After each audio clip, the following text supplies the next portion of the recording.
Buenos días, hermanos, buenos días, amigos que nos visitan. Antes que nada, vamos a poner este tiempo en manos del Señor. Padre Celestial, Dios bueno, Dios bendito, Señor, te damos gracias por esta oportunidad que tú nos das, este privilegio de poder compartir tu palabra, Señor. Queremos pedirte que seas tú que lleve las enseñanzas que tú nos has mostrado a través del tiempo que hemos estado estudiando este pasaje, y que puedan ser de aplicación práctica, Señor, para nuestra vida, que podamos glorificar tu nombre cuando la apliquemos, Señor. Te lo pedimos en el nombre de Cristo Jesús. Amén.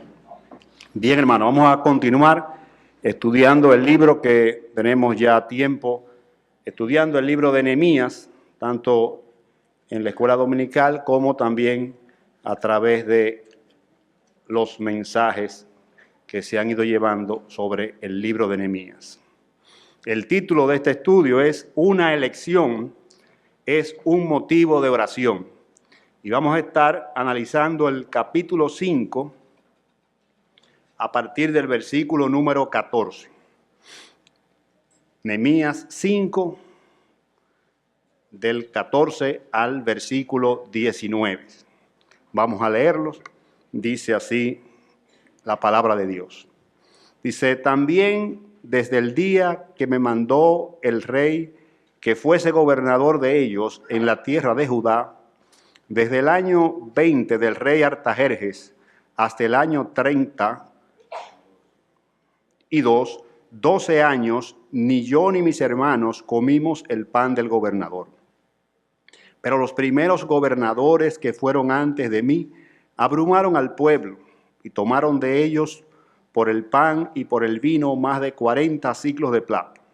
Aún sus criados se enseñoreaban del pueblo, pero yo no hice así a causa del temor de Dios. También en la obra de este muro restauré mi parte y no compramos heredad, y todos mis criados juntos estaban allí en la obra. Versículo 17.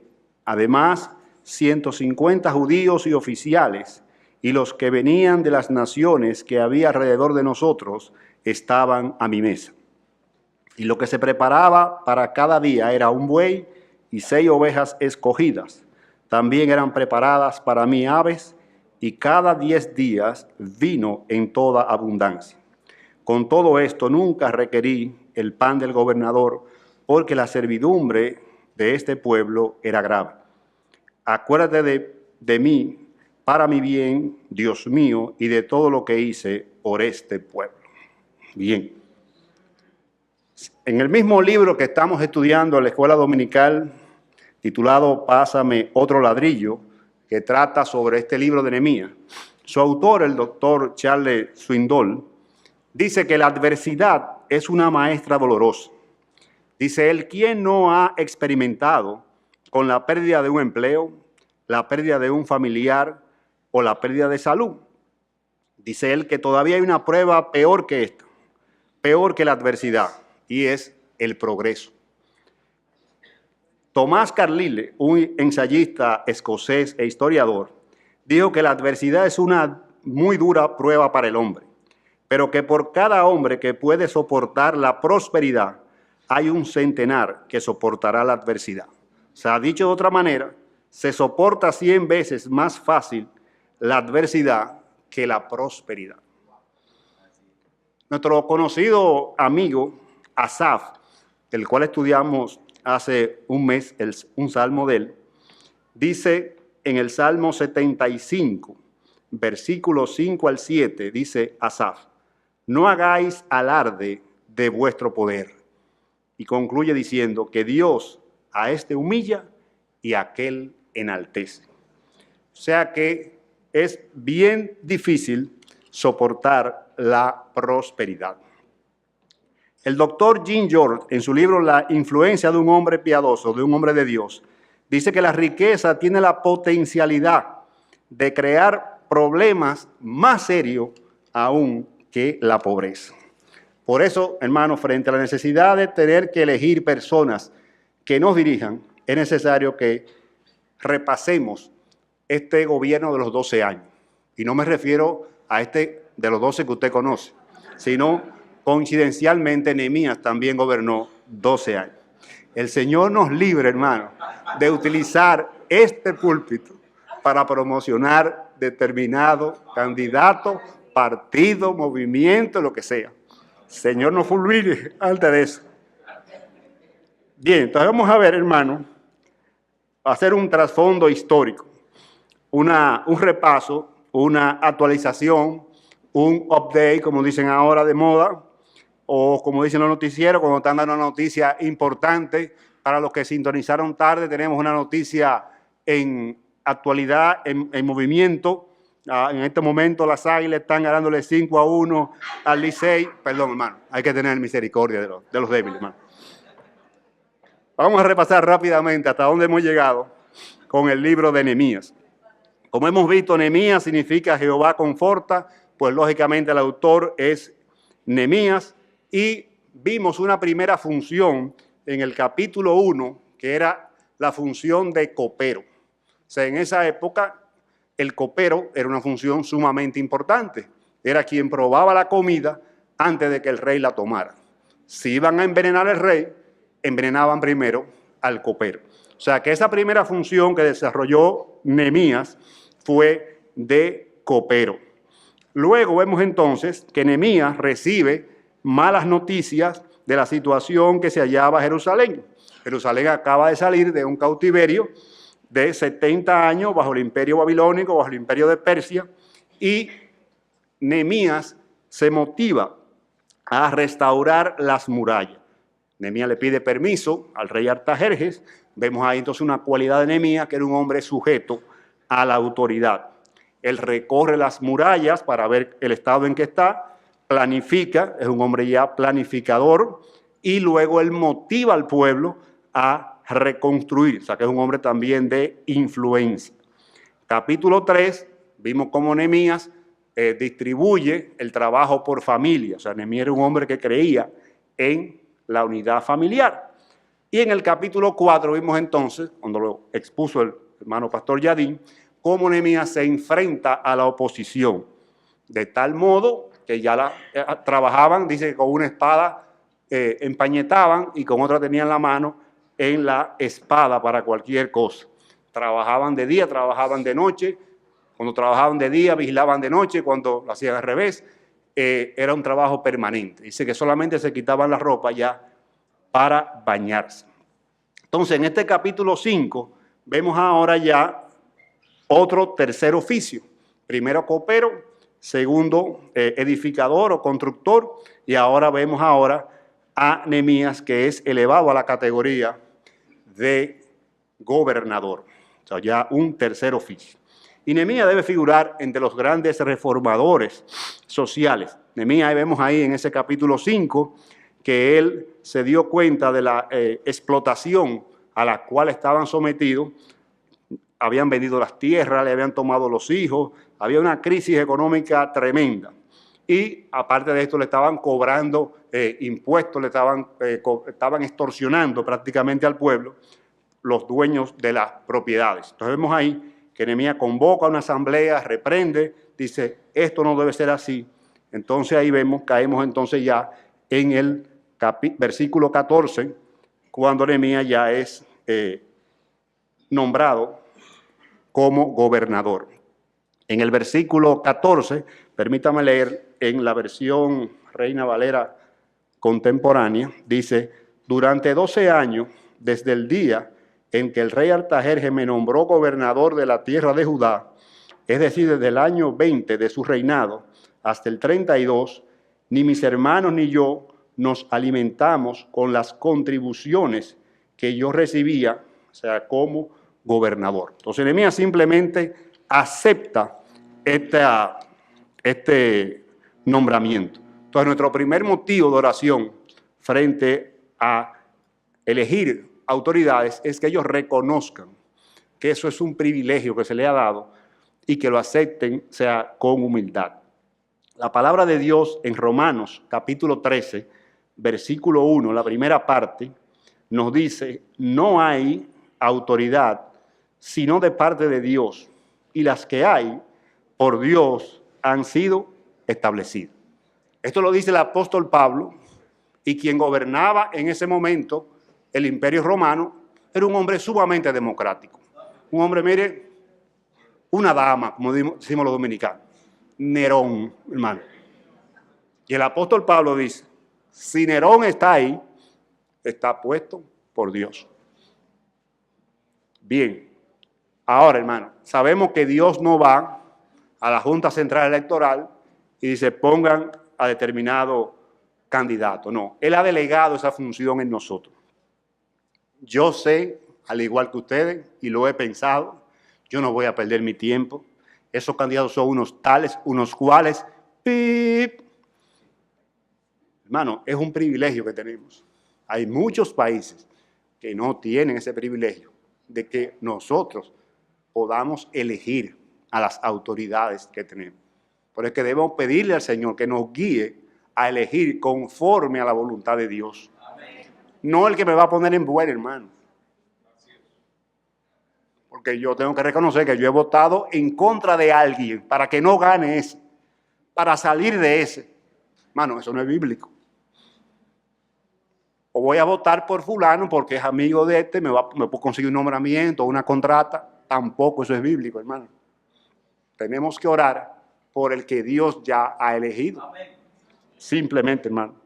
Entonces, los políticos, ¿qué decíamos cuando estábamos en política? Los pueblos se merecen los presidentes que tienen. Hermano, la Biblia dice que Dios es el que pone los gobernantes.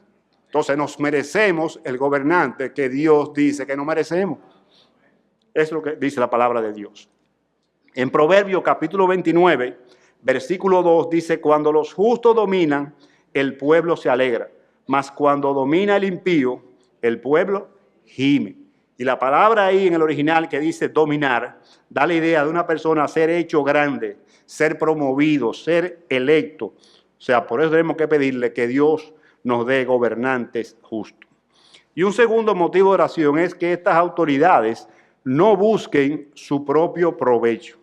Note ahí en ese versículo, dice que Nehemías nunca comió el pan del gobernador. O sea, Nehemías tenía asignado una cantidad específica de dinero, vamos a llamarlo hoy en día, gasto de representación.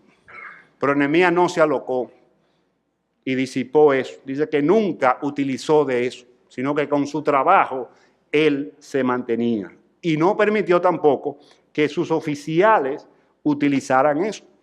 Nosotros tuvimos un presidente que se le acusó, como a muchos, de haber fomentado la corrupción. Y él dijo, la corrupción se detiene a la puerta de mi despacho. Nehemías no, ahí no iba. Ni en la puerta, ni adelante, ni atrás. Nehemías no permitía la corrupción en su gobierno.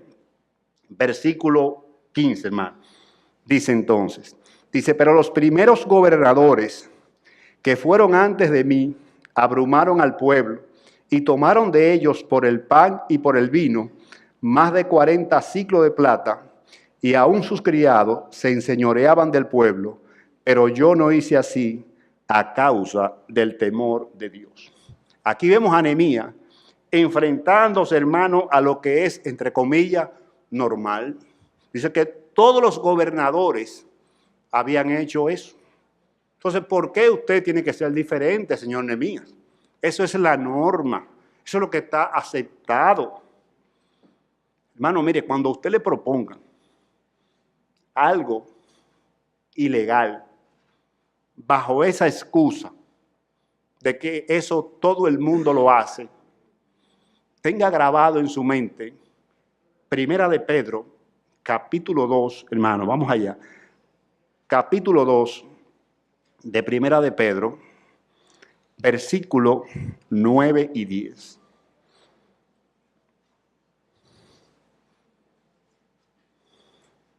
Cuando a usted le digan, pero eso todo el mundo lo hace, yo quiero que usted me diga si usted todo el mundo o usted es lo que dice aquí. El apóstol Pedro dice, mas vosotros sois linaje escogido, real sacerdocio, nación santa, pueblo adquirido por Dios, para que anunciéis las virtudes de aquel que os llamó de las tinieblas a la luz admirable. Entonces, si usted todo el mundo, haga lo que todo el mundo hace. Ahora, si usted lo que dice aquí, vamos a comportarnos, hermano, como lo que dice el apóstol Pedro aquí. Y esta gente le cobraban, hermano, hasta por la comida, tenían un impuesto. Pero dice ahí que Nehemías no hizo así. Ahí vemos tampoco que Nehemías permitió lo que se llama el nepotismo, o sea, nombrar familiares, nombrar amigos. No, eso es intolerable, dice, para Nehemías. No hizo como hicieron los demás gobernadores. Probablemente cuando Nehemías llegó a su puesto, mire, señor, usted sabe que fulano colaboró en la campaña y hay que pagarle ese favor político que hizo. Hay que nombrarlo porque dice Nehemías, yo no hice así. Versículo entonces 16, hermano, de Nehemías 5. Dice, como parte del pueblo, a mí y a mis criados nos tocó restaurar un tramo de la muralla, aun cuando yo no había comprado tierra, dice la versión Reina Valera contemporánea. Usted se imagina, Nehemías ahora es gobernador. Mire, señor, le toca todavía a usted un pedazo del muro que está pendiente. Yo, no, pero yo no, yo soy gobernador ahora. Yo era albañil, maestro constructor, pero yo soy ahora el gobernador. No, hermano, mira, Nehemías siguió con su función igualito. Se decidió a completar la parte que a él le tocaba como constructor. Dice que no se dedicó a comprar ni villas, ni fincas, ni helicópteros, ni yates, hermano, ni cuenta en paraísos fiscales, y no cambió sus amigos. Siguió igual Nehemías, hermano. Una vez me hicieron un cuento de dos personas que estaban muy mal económicamente. Y dijeron, mira, vamos a hacer una cosa. Como generalmente son dos partidos, tú te vas a poner en uno y yo me pongo en otro. Y el primero que llegue al gobierno ayuda al otro. ¿Está bien? Así lo hicieron.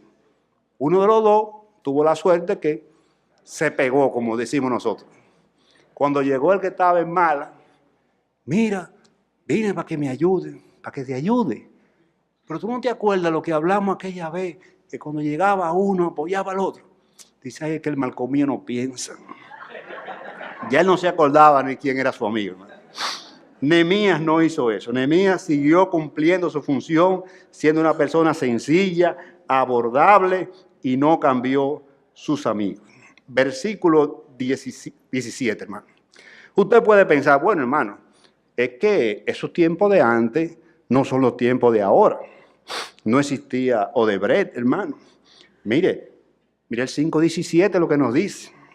Usted está hablando de tonterías. Mire qué dice aquí, versículo 17. Además, 150 judíos y oficiales y los que venían de las naciones que habían alrededor de nosotros estaban en mi mesa.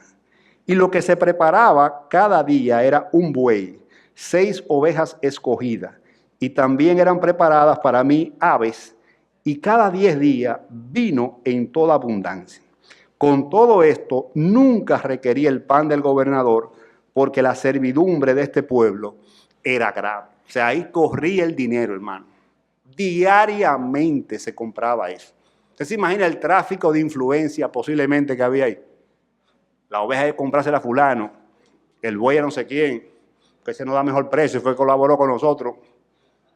Conectamos los ladrillos para el muro, fue ese que trajo el camión de arena. ¿Usted se imagina todo lo que se movía ahí? Dice, no, o sea, yo no hice así, yo fui diferente, hermano. Y dice ahí, vuelve y reitera, que no usó de los beneficios que le tocaban a él como gobernador. Dice, ¿por qué? Porque la servidumbre del pueblo era muy grave. Ese fuera un tema muy bueno de campaña para Nehemías. El hombre que tenía el pueblo en su corazón. O sea, Nehemías estaba consciente de cómo estaba el pueblo pasando necesidad. Y dice, no, pero yo no puedo darme la gran vida cuando el pueblo está jalando aire. Yo me reí el día pasado viendo famosos diputados y senadores de aquí, que están peleando por una exoneración. Quieren un vehículo exonerado que vale $10,000. Y quieren dos, porque que en 4 años se desbaratan demasiado los vehículos. Bueno, yo no sé si que tienen mala suerte comprando los vehículos. Yo todos los vehículos, a lo mejor no lo entiendo a ellos, porque yo todos los vehículos que he tenido son del año en que lo hicieron, hermano. Y me salen buenísimos, de 10 y más años, hermano. Y esta gente, un carro del año, hay que cambiárselo a los 2 años porque no sirve el vehículo, hermano. Entonces tenemos que revisar entonces el uso que le dan. Y dice que Nehemías se mantuvo, hermano, fiel a sus recursos, hermano. Versículo 19, entonces. Dice, acuérdate de mí para mi bien, Dios mío, y de todo lo que hice por este pueblo. En este versículo refleja, hermano, el corazón de Nehemías. Lo que él está diciendo aquí, Señor, yo acudo a ti, yo reconozco que si yo estoy ahora gobernando aquí, ha sido por tu gracia.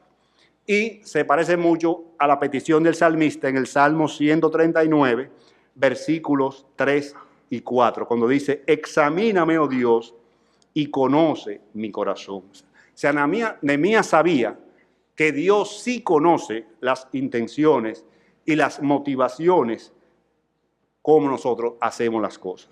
Por eso él pide, hermano, o sea, acuérdate, Señor, de mí, para mi bien, por lo que he hecho por este pueblo. Hermano, la adversidad nos acerca más a Dios. Pero tenemos que ver la adversidad también como una bendición. La adversidad nos acerca más a Dios. No en balde, la Biblia es el libro más leído en hospitales, en clínicas, en cárceles. O sea, no se ve en hoteles leyendo la Biblia, sino se ve en situaciones difíciles. Pero también el progreso puede traernos grandes dificultades. Ese falso sentido de orgullo, de autosuficiencia, hermano, de olvidarnos de que es Dios que ha puesto esa prosperidad en nosotros. Y no olvidarnos de cumplir, las normas, y no olvidarnos de los otros. Ahora, ¿qué marcó, hermano, la diferencia de Nehemías con otros gobernadores, hermano? Dice ahí que el temor a Dios. Yo me puse, hermano, rápidamente a revisar la historia dominicana. Tenemos 525 años que nos descubrieron. Y usted se pone a analizar la historia, y vuelvo y repito, hermano, sin ánimo de ofender a nadie, ni promocionar, ni inclinar la balanza para ningún lado. Mire, llegaron los españoles, encontraron 5 cacicazgos, Marién, Maguá, Maguana, Higüey y Jaragua, cada uno con un cacique. Los españoles, al tomar posesión, no, ahora somos gobernadores. Entonces ya quitamos los indios y gobiernan los españoles. Usted se pone a analizar la historia. Es una trama de intriga y de chisme entre un gobernador y otro, al punto que ya descubren México, descubren Perú, más riqueza, cae esta isla en un descuido. Y lo pasaron a los franceses, y lo pasaron a los ingleses, nos invadieron los haitianos, hacemos la independencia. No pasa un año, hermano, de la independencia cuando se le ocurre a uno, no, tenemos que volver otra vez a hacer posesión de España. La guerra restauradora, empiezan los gobiernos restauradores, una serie de problemas y pequeños gobiernos y líos, se montó Trujillo. No, perdón, nos invaden los americanos en el 16, por el desorden que había. 8 años, hermano, los norteamericanos gobernando. Organizan más o menos el país, se van los norteamericanos, sube Trujillo, 30 años. No estamos conformes, matamos a Trujillo. Un consejo de Estado, hermano, 7 personas, entre ellos hasta un creyente, en el gobierno. No da un pie con bola. Revolución, triunvirato, un militar de un lado, otro militar de otro. Los 12 años de Balaguer. Hay que salir de Balaguer. Viene entonces el PRD. Un presidente que se suicida. Otro sometido por corrupción. No sabe gobernar el PRD. Hace falta Balaguer. Vuelve Balaguer. 10 años porque le quitaron 2, que si no seguía los 12 más. El nuevo camino, entonces, hermano. El camino malo está cerrado. El nuevo camino. Y ya usted sabe lo que ha pasado por ahí, hermano.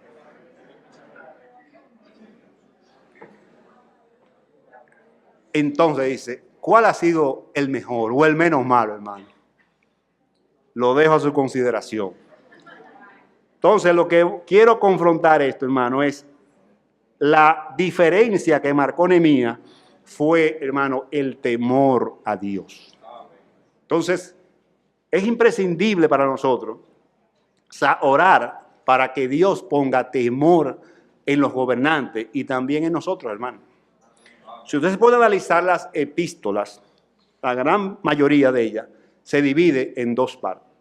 Una primera parte es la parte teológica, o sea, o le habla de Dios Padre, o el Hijo, o del Espíritu Santo, la obra, lo que ha hecho, y después, en base a eso, viene entonces la parte práctica del epístola.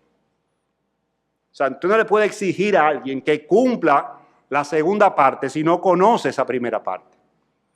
Y el apóstol Pablo, vamos a Efesios, y con eso concluimos, hermano, capítulo 5, versículo 21.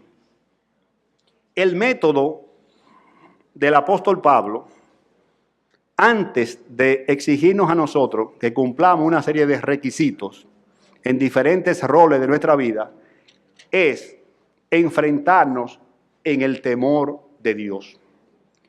Efesios capítulo 5, versículo 21. Dice, someteos unos a otros en el temor de Dios. O sea, si no hay temor de Dios, todo lo que sigue, hermano, va a ser imposible de cumplir. Dice el apóstol ahí, las casadas sujetas a su marido, los maridos amando a sus mujeres, pero no con el amor de hoy en día, que tú eres mía, y si no eres mía, yo te mato y después me mato. Bueno, eso es diabólico, hermano.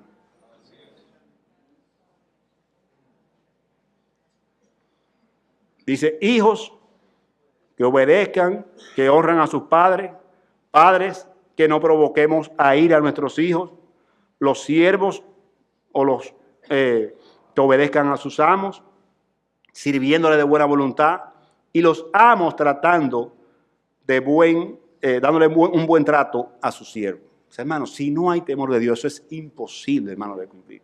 Por más campaña, por más recursos que usted ponga, hermano, eso es imposible. Lo que falta es el temor de Dios, hermano.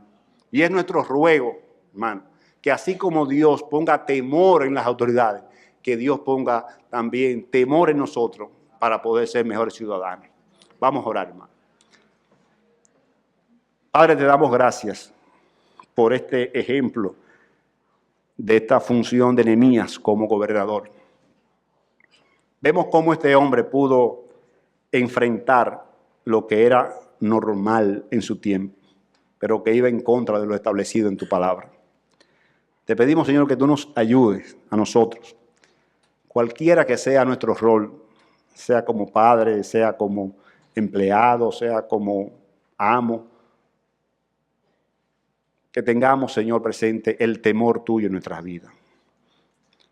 Y especialmente oramos por nuestros gobernantes, Señor. Te pedimos que tú tengas misericordia de ellos. Sabemos que le debemos honra, le debemos respeto, Señor. Están ahí porque tú has permitido que estén. Tú lo has elegido, Señor. Pero pon, Señor, que ellos puedan tener temor también de ti, Señor. Gracias por nuestro país. Y continúa, Señor, derramando bendiciones sobre nosotros. En el nombre de Jesús. Amén.